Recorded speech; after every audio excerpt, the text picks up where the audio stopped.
What's up, Crossroads? Man, I am so sorry about last night.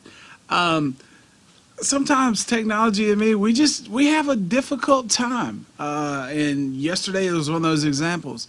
We were getting ready to have dinner, do a hot dog cookout with our neighbors yesterday, and set up the time. Say, hey, let's go ahead and push our midweek service a little bit early, and that way we'll have plenty of time to get the fire going, to get hot dogs, blah blah blah blah blah. So called the family and I said, hey, family, come on in. I want to sit here and watch with you guys for our special guests, and then I want to leave because I don't want to see me speak. And then it happened. And it kept saying, video is processing, check back later. And I was like, man, why would it be doing that?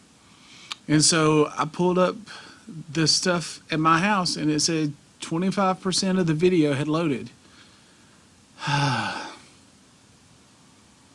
So frustrating. So frustrating. But I see that it wasn't that big of a deal. It broke my heart because our special guests, I was very excited for them. But sometimes it just, things happen. And so last night when I was getting ready to go to bed, I was in the living room just getting ready to go in bed. And I was just like, man, why in the world would something like this happen? And I get up this morning, I read the devotion. And I thought, it really just bothered me that this video didn't post. And it's honest, I promise you, it's not for, Kenny's video didn't post. It broke my heart for our special guest. And I read the devotion this morning, and as I'm reading it, I can remember reading when he had written one of his books talking about when his church, where they were meeting, it closed. And he was like, oh, what are we supposed to do? And then after the school closed, they moved into this, I can't remember if it was the school that closed first or the theater. But whatever it was, he got in a place where his church had thousands of members, and hey, guess what? We're shut down.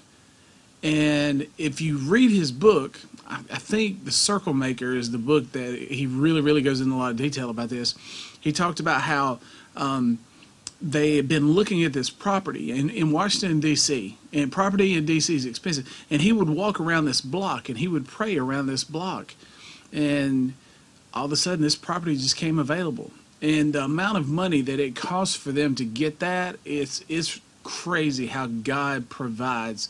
But when I read that this morning, I was like, you know what? It's not that big of a deal. If you read today's devotion, I hope that you did. In Revelation chapter 3, it says, to the angel of the church in Philadelphia write, these are the words of him who is holy and true, who holds the key of David. What he opens, no one can shut, and what he shuts, no one can open. As a teenager, you've got plans. As a teenager, you have things that you want. Even as adults, we're the same way. And sometimes our desires don't match up with what God wants for our life. I know that me personally, a lot of times I think, God, if you would just listen to me, I've got this figured out. But I've found that when I just trust that just because things didn't go the way I wanted them to, it's going to be okay because God's still driving this ship. Trust that God's going to lead you in the direction and follow the direction he leads. It might not match up with what your plans are. We've talked about before how most young ladies, they already have a perfect picture of what their future's going to be. They've got the perfect husband picked out. They got the perfect house with the picket fence and the little dog and the 7.3 children or whatever. You got baby names already picked out. You already know where your kid's going to go to college, and you ain't even met your future loved one. A lot of times our plans don't match. They don't work out. This is a key example with the crisis that we're going through, with the pandemic that we're facing. None of you planned for this. You're like, yeah, and then spring break, we're going to do this. And then baseball season, we're going to do this. And then prom is going to be this. And track is going to be this. And golf is going to be this. And soccer is going to be this. And we have all these plans. And then things don't work out quite the way we thought they should. Sometimes God shuts the door. And what I've come to find is that when he shuts a door, there's always another door that he's going to open for you. Be patient. trust that God's going to open those doors. Again, I'm sorry that our video didn't post last night. It is working right now as I tape this. It's almost 9 o'clock in the morning. We should be running that live by noon. So by the time you get this video, I'm going to go ahead and post last night's video. Looking forward to where God's taking you during this journey. Can't wait till we all get back. And I think, man, I don't do lock-ins, but I miss y'all's face so much. We might just have to do a lock-in when they first release us, and we'll just have a whole night where we're just hanging out.